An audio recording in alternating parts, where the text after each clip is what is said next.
তাহলে প্রশ্ন প্রথমে কি ছিল যে এ ও বি দুইটা বিন্দু চার্জ, এ চার্জের মান হচ্ছে 50 কুলম্ব, বি চার্জের মান হচ্ছে -20 কুলম্ব।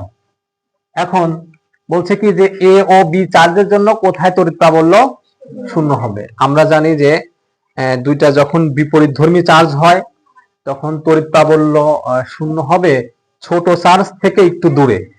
তাহলে এই দুই জায়গায় এ ও বির মধ্যে ছোট চার্জ কোনটা? অবশ্যই 20। তাহলে 20 থেকে একটু দূরে তড়িৎ প্রাবল্য শূন্য হবে। তাহলে আমরা একটু চিত্রটা আবার অঙ্কন করি।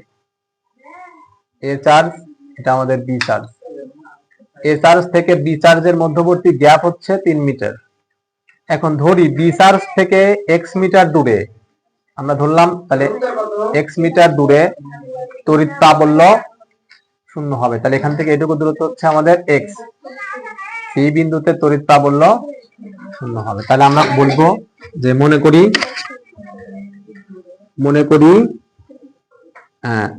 যেহেতু কাছে সব সময় ধরতে হয় কি কাছেরটা ধরতে হয়, ঠিক আছে, যে এক্স এর কাছে কোনটা আছে? বি বিন্দু আছে। তাহলে মনে করি বি বিন্দু চার্জ থেকে এক্স মিটার দূরে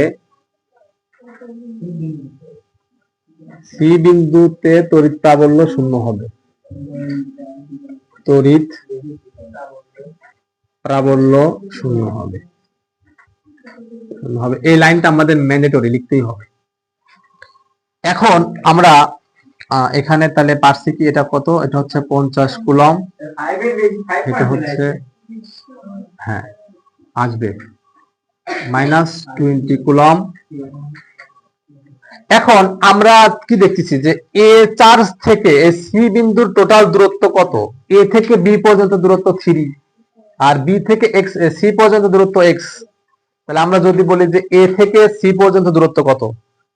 3 প্লাস এক্স, 3 প্লাস এক্স। এখান থেকে ডিরেক্ট দূরত্ব সি পর্যন্ত 3 প্লাস এক্স, 3 প্লাস এক্স।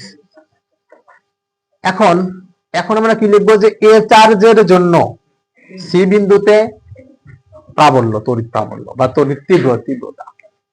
এ চার্জের জন্য সি বিন্দুতে তড়িৎ প্রাবল্য ই এ কেন? কারণ এ চার্জের জন্য করতেছি তাই এ সমান কি হবে যে কে ইন্টু, তাহলে এ চার্জের মান কত? 50। আমরা এখানে 50 দিব আর নিচে হচ্ছে দূরত্ব, টোটাল দূরত্ব কত? এখান থেকে এটুকু দূরত্ব 3 plus x whole square, 3 plus x whole square. এইটুকু পাইলাম। এবার বি চার্জের জন্য সি বিন্দুতে তড়িৎ প্রাবল্য ইবি ইন্টু কে ইন্টু, তাহলে বি চার্জের জন্য কত আছে? 20। অবশ্যই এখানে মাইনাস কাউন্ট করা যাবে না, আমরা শুধুমাত্র মাইনাস বা প্লাস কাউন্ট করব তখনই যখন বল বের করব। এটা আমরা কখন বল বের করতেছি না, তীব্রতা বের করতেছি, সেক্ষেত্রে মাইনাসকে আমরা অ্যাভয়েড করব। তাহলে থাকে হচ্ছে 20 ডিভাইডেড এক্স স্কয়ার, কারণ এই বি থেকে এই সি এর দূরত্ব হচ্ছে এক্স মিটার। এখন যেহেতু বলছি তড়িৎ প্রাবল্য শূন্য, কোথায় তড়িৎ প্রাবল্য শূন্য হবে? তাহলে দুইটাকে আমরা ইকুয়াল ধরতে পারি। শর্ত মতে ই এ সমান ই বি, বা ই এ এর ভ্যালু কত? ই এ এর ভ্যালু হচ্ছে K into 50 divided 3 plus x whole square equal ই বি এর ভ্যালু হচ্ছে K into 20 divided X square, 20 divided X square. এখন কাজ কি? দুই পক্ষে আমরা কে বাদ দিয়ে দেবো, উভয় পক্ষ থেকে আমরা কে বাদ। আমি উপরেরটুকু একটু মুছে দিই। উভয় পক্ষ থেকে যদি আমরা কে বাদ দেওয়া যায় তাহলে কি হবে? 50 divided 3 plus x whole square সমান 20 ডিভাইডেড এক্স স্কয়ার। এখন আমরা এর পরের লাইন চাইলে পরে কি করতে পারে, আমরা এখান থেকে একান্তরকরণ করব, অর্থাৎ এই এক্স স্কোয়ার কে এখানে নিয়ে যাব আর 50 কে নিচে নিয়ে আসবো। সেক্ষেত্রে হবে হচ্ছে x square divided 3 plus x whole square equal 20 divided, বা এরপরের লাইন আমরা যদি এটাকে একবারই লিখি, যে দুইটার পর যেহেতু স্কোয়ার আছে তাহলে একবারে হবে, একবারে হোল স্কোয়ার দিয়ে দিলাম, ইকুয়াল টু এটাকে ভাগ করলে হয় 0.4। ওকে, 0.4। এখন কাজ কি, এটাকে স্কোয়ার সরাইতে হবে। স্কোয়ার সরানোর নিয়ম কি, যে বাম পাশে স্কোয়ার থাকলে ডান পাশে রুট করে দিতে হবে। সেক্ষেত্রে আমরা লিখবো হচ্ছে x divided 3 plus x equal to root over 0.4। এখন এতটুকু যদি বুঝে থাকো তাহলে মুছে দিই, এতটুকু বুঝতে মুছে দিই, কারণ এরপরের লাইন তাহলে কি হবে, এখন আমরা এখন x divided 3 plus x equal two এটুকু ভাগ করলে হয় 0.632। এখন কথা হচ্ছে আর গুণ করতে হবে, আর গুণ করতে হবে, তাহলে এর নিচে কি আছে, নিচে আছে হচ্ছে 1। এখন এই 1 এর সাথে গুণ হবে এক্স, আর এই দুইটা সংখ্যার সাথে, এই দুইটা রাশির সাথে গুণ হবে এই 0.632। তাহলে আমি এই চিত্রটা আপাতত স্কিপ করতেছি।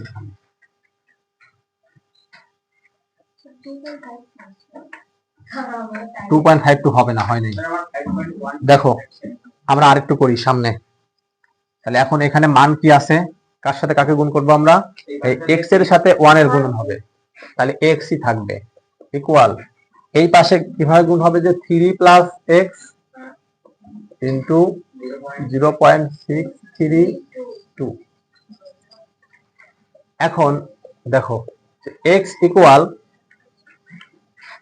এই সংখ্যাটা 3 এর সাথেও গুণ হবে, আবার x এর সাথেও গুণ হবে। 3 এর সাথে গুণ করলে কত হবে, 3 গুণন 0.632 প্লাস 0.632 ইন্টু এক্স, তাহলে দুইটার সাথেই গুণ হবে। এখন এক্স ইকুয়াল 1.8973 প্লাস 0.632 এক্স। এখন কাজ কি, এক্স যুক্ত রাশিকে এক পাশে পাঠানো, তাহলে এখানে একটা এক্স আছে, আমরা এই এক্স যুক্ত রাশিকে এই পাশে নিয়ে যাব, সেক্ষেত্রে হবে হচ্ছে এক্স মাইনাস 0.632 এক্স ইকুয়াল 1.8973। এখন আমাদের কাজ কি, এক্স কমন নিতে হবে এখান থেকে আমরা এক্স কমন নিব, তাহলে আমরা এটুকু কিন্তু আমাদের পূর্বের অংশ, আর এখান থেকে এটুকু শেষ অংশ। তাহলে বাম পাশ থেকে যদি x কমন নেই তাহলে কি থাকবে, যে 1 মাইনাস 0.632, আর ডান পাশে থাকবে হচ্ছে 1.8973। এখন এখান থেকে যদি আমরা এটা বিয়োগ করি তাহলে পাবো হচ্ছে 0.3688 সাথে x ইকুয়াল টু 1.8973। এখন কাজ কি, এখন কাজ হচ্ছে ভাগ করা, x ইকুয়াল 1.8973 ডিভাইডেড 0। নাও দেখো, তাহলে আগেরটার অ্যান্সার ছিল হচ্ছে 5.157 মিটার। এখন আমরা হচ্ছে টাইপ 3 দেব।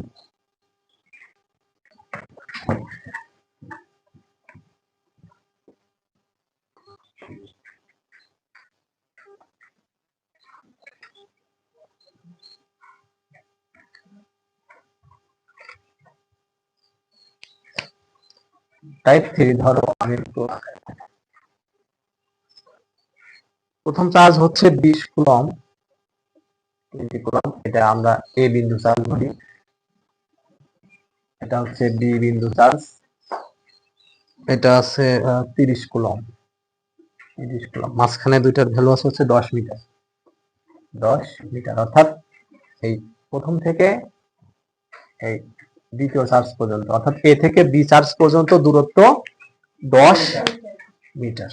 ওকে, এখন প্রশ্ন হলো যে এখানে আরেকটা চার্জ আছে, ধরো পি চার্জ, ধরলাম এখানে পি চার্জ, এর ভ্যালু হচ্ছে 15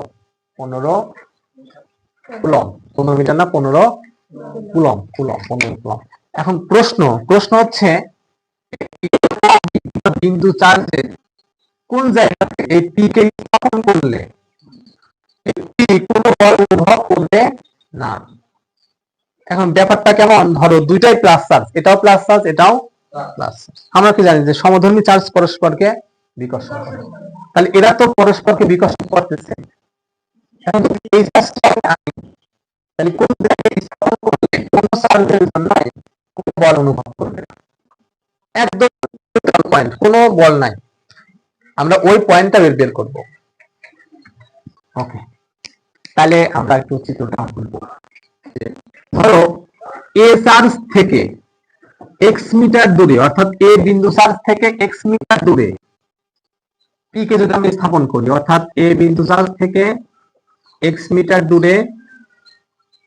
মিটার দূরে এটাকে বিন্দুর নাম দিই সি। সি বিন্দুতে পি চার্জকে স্থাপন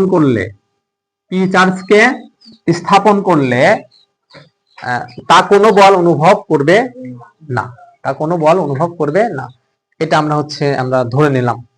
তাহলে কি লিখবো, যে মনে করি এ বিন্দু চার্জ থেকে এক্স মিটার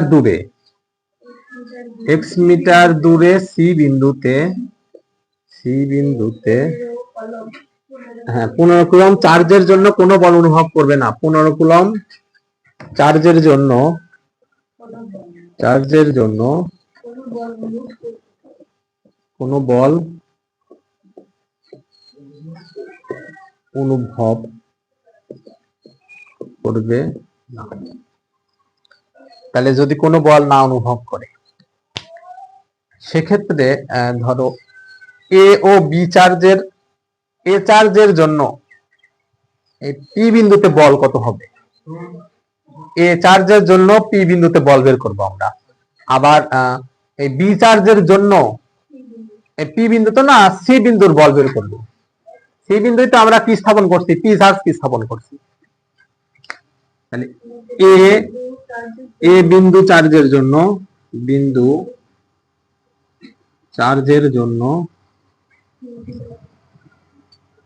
সি বিন্দুর পি চার্জের উপর অনুভূত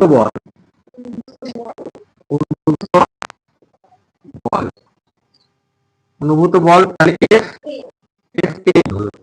সমান ইনটু Q1 Q2। এখন Q1 কোনটা Q2 কোনটা, এটা হচ্ছে Q1 আর এটা হচ্ছে আমাদের Q2। তাহলে Q1 হচ্ছে 20 ইনটু Q2 হচ্ছে আমাদের 15 ডিভাইডেড বাই এখানে x স্কয়ার, কারণ a থেকে কি হচ্ছে। এবার আবার এই বি চার্জের জন্য সি বিন্দুতে পি চার্জের উপর অনুভূত বল, এটা কি এফ বি সমান কে ইন্টু 30 ডিভাইডেড। এখন কথা হচ্ছে 10 মাইনাস এক্স, কেমন হবে 10 মাইনাস এক্স, কত 10,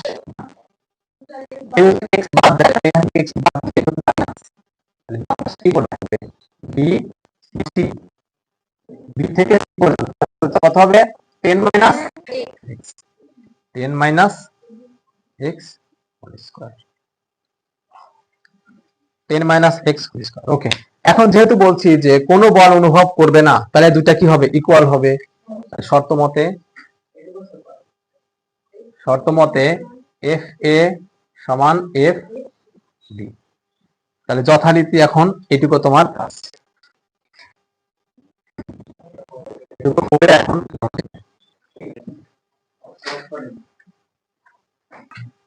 আচ্ছা, তাহলে আগের অঙ্কের সমাধান ছিল x ইকুয়াল 4 0.496 মিটার। আচ্ছা, এখন আমরা অন্য এক টাইপের ম্যাথ করব। এক্স এম এম মিটার, দূরত্বের একক মিটার। এবার আরেকটা টাইপের ম্যাথ হচ্ছে, আচ্ছা এটাই দিই, একটু ঘুরে ফিরে দিই। কিভাবে? আমরা ধরো বলতেছি যে এটা হচ্ছে এই বৃত্ত থেকে না, বৃত্তের পরিধি থেকে আমরা এটা ধরতেছি, পরিধি থেকে এই পরিধি পর্যন্ত ডিস্টেন্স হচ্ছে আমাদের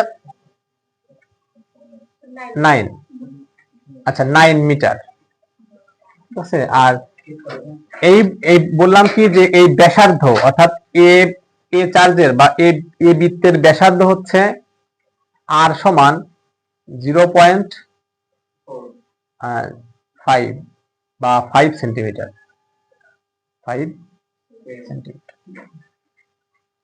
5 সেন্টিমিটার, 50 সেন্টিমিটার দিই, 50 সেন্টিমিটার দিই, 50 সেন্টিমিটার। আর এখান থেকে এই বি এর জন্য এটা আর 1 ধরি, এটা আর 2 ধরি, সমান সমান 50 সেন্টিমিটার। তাহলে যদি এমন থাকতো সেক্ষেত্রে আমরা কি করতাম? আমরা আসলে এই দূরত্ব কিন্তু নয়, কিন্তু কই থেকে হচ্ছে? এই পরিধি থেকে। কিন্তু আমরা এই অঙ্কগুলো করার সময় সব সময় কাউন্ট করি এই সেন্টার থেকে কত, সেন্টার থেকে কত। তাহলে সেন্টার থেকে যদি কাউন্ট করতে হয় সেক্ষেত্রে আমরা দেখো এই সেন্টার ব্যাসার্ধ, মানে সেন্টার থেকেই তো পরিধি পর্যন্ত দূরত্বকে ব্যাসার্ধ বলা হয়। তাহলে ব্যাসার্ধ আছে 50 সেন্টিমিটার, এটাকে মিটারে করতে হবে। কেন? কারণ আমরা এখানে এই দূরত্বের মানটা মিটারে দেওয়া আছে। তাহলে মিটার করলে কত হবে? 0.5 মিটার। আবার এই বি এর জন্য সেম কাজ, 0.5। এখন যদি আমরা টোটাল দূরত্ব যখন বের করব তখন কত দিব? আসলে 9 প্লাস 0.5 প্লাস 0.5 অর্থাৎ 10 হবে। এক্ষেত্রে যদি বলও নির্ণয় করতে বলে কখনো, তাহলেও কিন্তু সেম ভাবে করতে হবে, অর্থাৎ দুইটা দূরত্ব যোগ করতে হবে। এটা ছিল আমাদের হচ্ছে টাইপ 4। টাইপ 4 এ বলবো। তাহলে আমরা এতদিনে যা যা করাইলাম এর বাইরে আর কোনো প্রশ্ন আশা করি আসবে না, ঠিক আছে। এখন এই অধ্যায়ে আমরা আজকে শেষ করে দিলাম অফিসিয়ালি।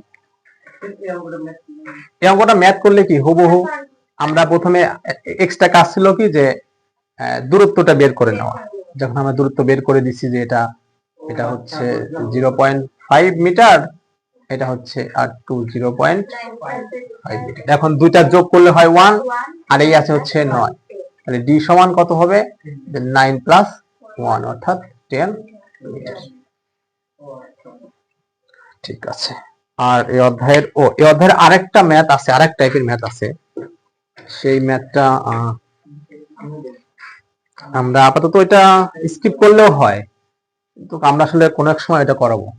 আর এক ধরনের ম্যাথ আছে, সেটা হচ্ছে একটু বড় ম্যাথ, ওইটাই এই অধ্যায়ের মধ্যে সব থেকে জটিল। ওইটা সাধারণত আসে না, একটা বোর্ডে মনে হয় আসছে, ওটাও আমরা দেখবো। আচ্ছা ওটাও করাবো, ওটাও আমরা করাবো। সিলেট বোর্ড হইতে পারে, সিলেট বোর্ড 20 হতে পারে। তবে এর মধ্যেই সবকিছুই এসে যাবে আমরা আশা করি। তবে এখানে তড়িৎবীক্ষণ যন্ত্র নিয়ে কথাবার্তা ছিল, যে তড়িৎবীক্ষণ যন্ত্র দিয়ে আসলে কি করে, এর কার্যবলী কি। আবার আরেকটা আছে হচ্ছে আমাদের ওই যে ইলেকট্রন আসক্তি বেশি, ফানেল কাপড়, তারপর আছে হচ্ছে কাঁচের দণ্ড কিভাবে আকর্ষণ করে, বা চিরুনিতে শীতকালে মাথার চুল চিরুনি করার পরে কাগজের টুকরাকে আকর্ষণ করে কিভাবে। এর কিছু ব্যাখ্যা পড়লেই আমাদের আসলে কাজ হয়ে যাবে, অর্থাৎ খ নম্বরের জন্য। আর পৃথিবীর চার্জ শূন্য কেন, এগুলো এই খ নম্বরের জন্য একটু পরিণত হবে। ঠিক আছে, তাহলে আমরা এই চ্যাপ্টারে শেষ করলাম। এখন সামনের দিনে এই চ্যাপ্টারের উপর একটা পরীক্ষা দিলাম, সেদিনকে আমি যে ধরনের প্রশ্ন দিব আমার ইচ্ছা তুমি কোনো কথা বলা ছাড়া করে দিতে হবে।